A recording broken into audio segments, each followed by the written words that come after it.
Donald Trump was speaking to Buck Sexton. That's a real name, by the way. Buck Sexton. It's basically a crime that that guy is not a porn star. I mean, I've seen him, so I don't want him to be a porn star, but the name Buck Sexton should be the name of a porn star. I think we could all agree on that. That is the left and right joining in total agreement and unison and peace and harmony on that front. Well, Trump spoke to Buck Sexton. I'm not going to be able to get past that guy's name. And he told him what he thinks about Russia's invasion of Ukraine, and his response is something. 24 hours, we know Russia has said that they are recognizing 2 breakaway regions of Ukraine. And now this White House is stating that this is an invasion. That's a strong word. What went wrong here? What has the current occupant of the Oval Office done that he could have done differently? Well, what went wrong was a rigged election. And what went wrong is a candidate that shouldn't be there and a man that has no concept of what he's doing. I went in yesterday and there was a television screen and I said, this is genius. Putin declares a big portion of the Ukraine. Putin declares it as independent. Oh, that's wonderful. So Putin is now saying it's independent, a large section of Ukraine. I said, how smart is that? And he's going to go in and be a peacekeeper. That's the strongest peace force. We could use that on our southern border. That's the strongest peace force I've ever seen. There were more army tanks than I've ever seen. They're going to keep peace all right. No, but think of it. Here's a guy who's very savvy. I know him very well, very, very well. By the way, this never would have happened with us.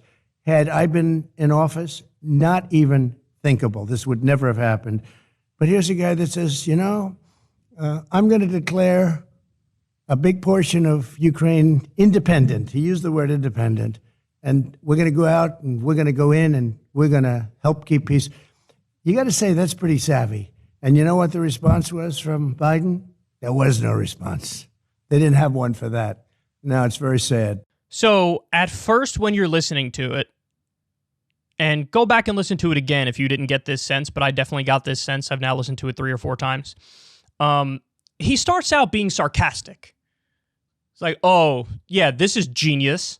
How smart is that? It's now independent territory, and he's a peacekeeper. So he starts out being sarcastic. But then by the end, he gets serious. And he's like, that's very savvy. Wait, which is it? You were saying it was like genius and smart, but you sounded sarcastic. So in other words, it sounded like the point he was trying to make is, this isn't genius, this isn't smart. Like, we all see through what you're doing here. But then by the end, he seems dead serious when he's like, that's very savvy. That's a savvy thing. Okay, which is it? Which is it? Are you mocking the idea that it's genius and smart, or are you genuinely saying this is savvy? Because guess what, man? Look, it's the least savvy thing I've ever seen. It's textbook. So you don't just, like, you would be psychotic to just immediately invade, no pretense, no propaganda buildup. Like, I don't think anybody does that anymore.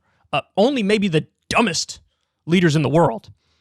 But you always see a propaganda campaign, and you always see, you know, guys, it's always the case that aggressors portray themselves as defensive and the victims. And we've done this all the time. When we illegally invaded Iraq, a country that didn't attack us, killed minimum 200,000 civilians, occupied it, etc., the whole time we were crying like we were the victim. So you got to build a propaganda campaign.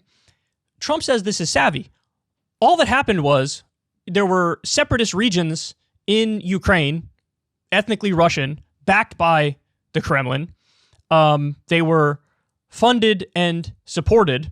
And then they say, oh, you know, we're under attack from Ukraine and they don't accept us and we're the victim. And then Russia acknowledges, oh, this has gone too far. Now you're independent republics. You're not even part of Ukraine. And then you sign a treaty to a mutual defense agreement where now the Russian government gets to come in and say, we're not invading the sovereign country of Ukraine. We're going to protect the independent republics of Donetsk and Lugansk.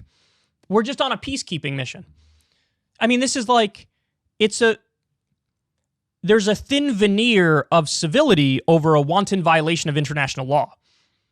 So it's not savvy. It's not genius. And it sounded at first like he knew that and he was being sarcastic. Then by the end, he's like, nah, that's savvy. And he even says like, yeah, I could do that at our southern border. I should do that at our southern border.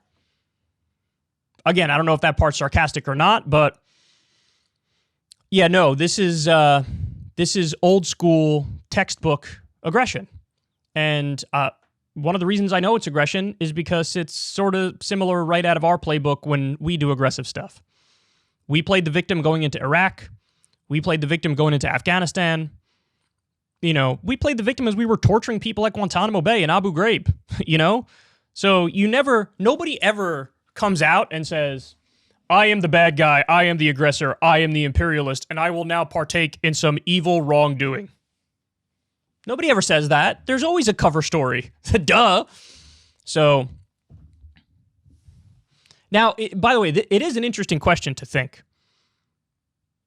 What would have happened under Donald Trump?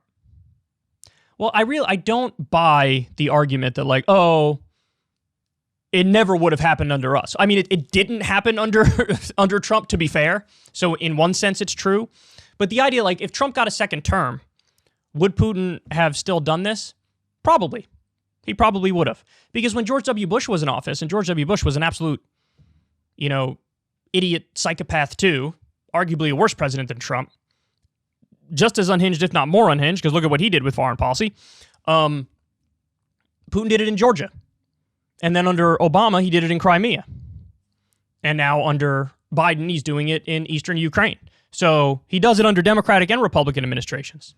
There are other factors at play here. So, look, don't get it twisted. There was a lot of Russiagate idiocy around Donald Trump, where he's literally a puppet of Vladimir Putin. And I think all that stuff is garbage. But these comments are like classic Trump, where he's just sort of in awe of authoritarian leaders. He really is. Like, he's said famously about Kim Jong-un, like, and then we fell in love. He sent me beautiful letters. There was a report the other week that he's still in contact with Kim Jong-un. It's like, what?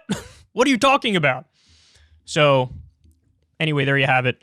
Donald Trump weighing in a very classic Donald Trump kind of way. Ever since Adpocalypse, when YouTube defunded all independent news and politics overnight, we haven't trusted them. We know they can pull the rug out from underneath us at any time. If you enjoy this content, please consider tipping $1 or $2 per month on the Secular Talk Patreon.